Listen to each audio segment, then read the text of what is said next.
Merci Monsieur le Président. Je ne vais pas être très long parce qu'on a exactement déjà eu ce même débat en débat budgétaire.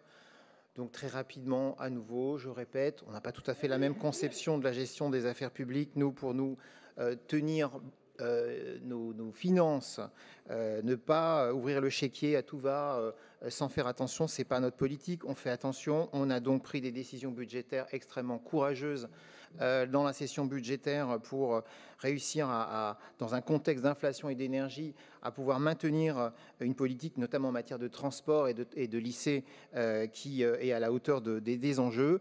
Je rappelle quand même, je redonne ce chiffre qu'on avait déjà donné, que la baisse de dotation qu'on attribuait à Air Paris, tout comme d'ailleurs à l'ensemble des opérateurs de la région Île-de-France, parce que l'effort il a été complètement partagé pour tout le monde, il finit par être, pour Air Paris, d'une diminution en fonctionnement de 2,3%. Alors, vous êtes, pour certains d'entre vous aussi, gestionnaires de collectivités locales, vous n'allez pas me faire croire qu'on ne peut pas absorber 2,3% de baisse de dotation de fonctionnement, de budget de fonctionnement. Donc, très franchement, je crois qu'on remue un petit peu dans un verre d'eau pour faire une tempête, c'est quand même pas aussi difficile. Par ailleurs, permettez-moi aussi de rajouter, d'en profiter pour dire que la lutte contre la pollution de l'air ne se résume pas à la mesure de la pollution de l'air. C'est extrêmement important de le mesurer et Air Paris va tout à fait pouvoir continuer à mettre en œuvre ses missions. Ne vous inquiétez pas pour ça. Par contre, la lutte contre la pollution de l'air,